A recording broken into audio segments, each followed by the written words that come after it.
여러분 안녕하십니까? 헬로티비 뉴스입니다. 12월 22일은 24절기 중 22번째 절기, 낮이 짧고 밤이 가장 길어진다는 동지입니다. 보통 동지의 팥죽을 먹고 나면 한 살 더 먹는다고 하는데요. 그래서 작은 설이라고도 불립니다. 네, 동지에 빼놓을 수가 없는 게 바로 말씀하셨던 팥죽이잖아요. 밤이 길어지다 보니 우리 조상들은 귀신을 쫓기 위해서 붉은색 팥을 이용한 음식을 챙겨 먹었고 지금까지 풍습이 이어지고 있습니다. 네, 조선시대 풍속을 적은 동국세식이나 열량세식에도 동짓날 팥죽을 쏘아 먹는다는 기록을 찾아볼 수 있다고 합니다. 구수한 팥죽 한 그릇으로 따뜻한 동짓날 되시길 바라면서 헬로티비 뉴스 지금 시작합니다. 익산과 부안 유치원 등에서 다수가 코로나19 변이 바이러스인 오미크론에 감염된 것으로 알려졌습니다. 부안은 어린이집을 연결고리로 19명이 확진됐는데 대다수가 오미크론에 감염된 것으로 전북도는 판단했습니다. 국민의힘 윤석열 후보가 22일 전북을 방문해 수소 특화단지를 둘러보고 전북대 학생과 간담회를 진행합니다.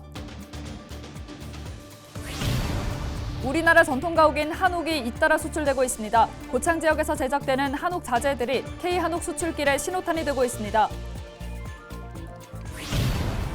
옷가게 등을 돌며 금품을 훔친 60대에게 실형이 선고됐습니다. 전과 15범의 이 남성은 충동 조절장애 증세 가운데 하나인 병적 보벽에 있는 것으로 알려졌습니다.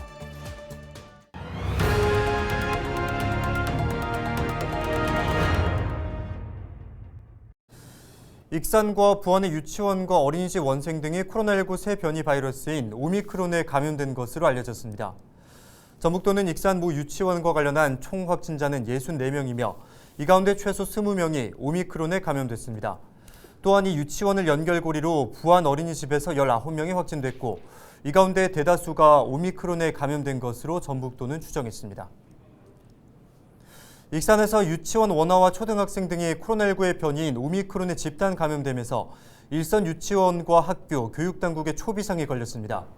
전북도 교육청과 보건당국은 오미크론이 다수 발생한 유치원을 폐쇄한 채 추가 확진자 유무와 감염 경로 등을 파악하고 있습니다. 도교육청은 특히 확진자가 나온 초등학교 6곳과 유치원 2곳에 대해 모든 학년의 원격 수업 전환을 지시했습니다. 또한 인근 유치원 5곳에는 학사 일정 조정을 권고했습니다.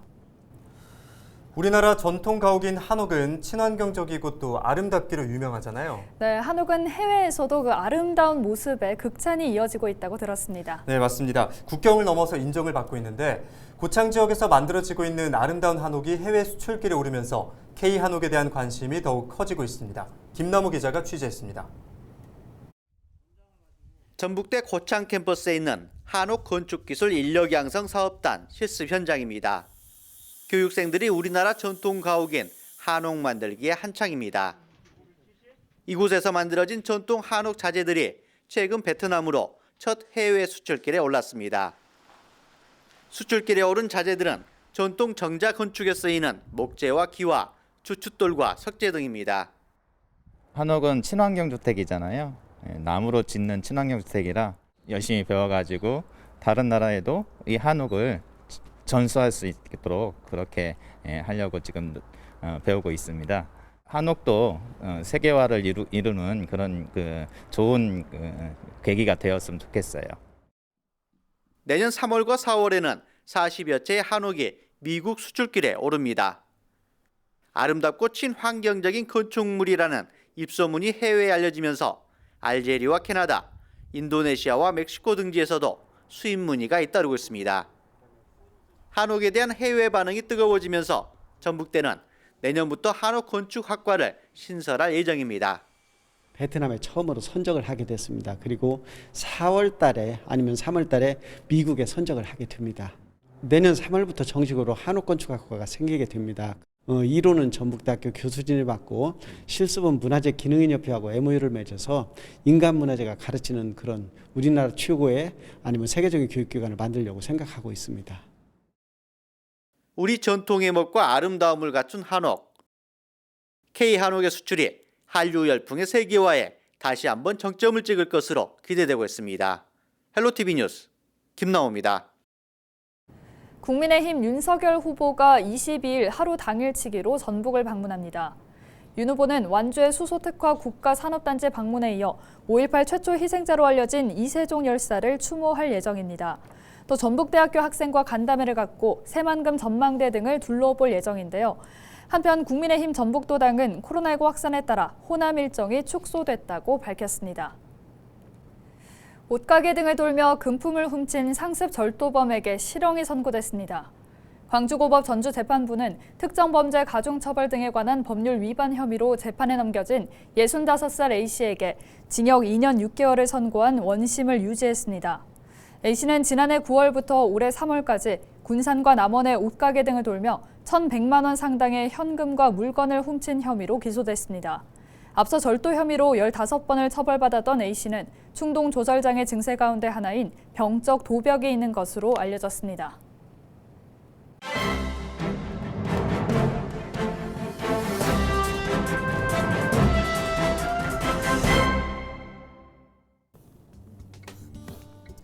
전북도민일보 기사입니다. 전북에서 내년 6일 지방선거에 나설 준비를 하고 있는 후보들이 지역위원장 눈치 보기와 무원칙 복당, 코로나19 사태 장기화 등 삼중고의 파김치가 되고 있다는 소식인데요. 내년 지방선거를 준비하고 있는 도내 입지자들은 이미 코로나19 사태와 대선으로 말 못할 피해를 입고 있다고 합니다. 대선 영향으로 유권자들의 관심 밖으로 멀어졌을 뿐만 아니라 코로나19 장기화로 제대로 된 선거운동은 엄두도 낼 수 없기 때문이라는 분석입니다. 여기에 민주당 공천을 받기 위한 지역위원장의 눈치 보기까지 도내 지선 후보들의 어려움은 이만저만이 아닌 상황이라고 하는데요. 민주당이 대선 승리 전략으로 제시한 대통합, 대사면에 대해 전북지선 후보 대부분은 실효성에 강한 의문을 품고 있을 뿐만 아니라 적지 않은 불만을 갖고 있지만 이를 표출하기는 여의치 않은 실정이라고 전했습니다. 전북 지역 정치권 관계자는 벌써부터 전북에서는 내년 6일 지방선거가 차기 국회의원 선거의 대리전 성격을 가질 것이라는 전망이 지배적이라며 지난 20대 국회에서 국민의당 소속 의원들의 민주당 복당 여부에 따라 군산 지역뿐만 아니라 전북 전 지역에서 지선이 미리 보는 총선의 전초적 성격을 띨 것이라고 했다고 신문은 전했습니다. 지금까지 신문브리핑이었습니다.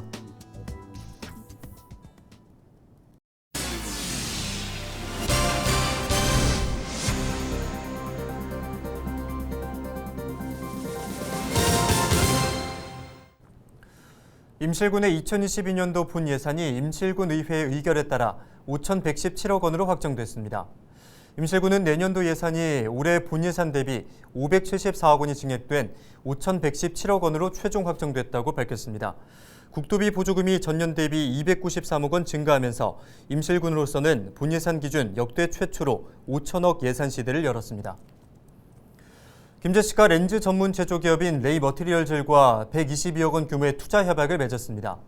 이번 협약을 통해 레이머티리얼즈는 지평선 산업단지 12,000여 제곱미터 부지에 공장 4개를 갖출 계획입니다. 또한 180여 명의 신규 직원도 채용할 방침인 것으로 전해졌습니다. 보안군 의회와 보안군이 의회의 인사권 독립 협력을 위한 업무 협약을 했습니다. 두 기관은 우수 인재 균형 배치를 위한 인사 교류와 신규 채용을 위한 보안군 위탁 수행 등에 협력하기로 했습니다. 이번 협약은 내년 1월 시행 예정인 지방의회 인사권 독립의 성공적인 안착을 위해 체결됐습니다. 남원시의회는 어린이집과 유치원 관리를 교육부로 일원화할 것을 촉구하는 건의안을 채택했습니다. 남원시의회는 한명숙 의원이 대표 발의한 건의안에서 모든 아이에게 차별 없는 돌봄 서비스를 제공하기 위해서는 유치원과 어린이집 과정이 통합돼야 한다고 제안했습니다. 남원시의회는 이어 보육은 보건복지부와 자치단체, 유치원 교육은 교육부와 교육청 등을 통해 각각 관리돼 행정적, 재정적 낭비를 야기하고 부모에게도 혼란만 키운다고 강조했습니다. 정읍시가 행정안전부가 주관한 대한민국 자원봉사 대상에서 도내 지자체 가운데 유일하게 국무총리상을 수상했습니다. 정읍시는 전문 자원봉사자 육성과 직원들의 자원봉사 참여 확대 등의 공로를 인정받았습니다. 특히 자원봉사센터 예산을 100% 이상 확보하고 전국 최초로 자원봉사 실적이 우수한 학생에게 장학금을 지원한 점 등이 좋은 평가를 받은 것으로 전해졌습니다. 전북과학대학교가 법무부의 이민자 조기 적응 프로그램 운영기관으로 재지정됐습니다. 이에 따라 내년부터 2024년까지 외국인을 대상으로 생활정보와 공중도덕, 한국 문화 등을 교육하게 됩니다. 지금까지 전북과학대에서 조기 적응 프로그램을 이수한 학생은 1,000여 명에 이릅니다. 부안군 자원봉사센터가 읍내에서 방역 패스 확대 시행을 알리는 거리 홍보를 펼쳤습니다. 자원봉사센터와 지역사회 보장협의체 등은 방역 패스 확인과 전자출입 명부 의무 작성 등을 알리는 전단지를 나눠줬습니다. 방역 패스 확대는 정부가 코로나19 확산세를 꺾기 위해 거리 두기의 대안으로 도입됐습니다. 남원시는 한복문화 지역 거점 행사로 남원 예루원에서 한복 테마정원 기획 전시를 개최합니다.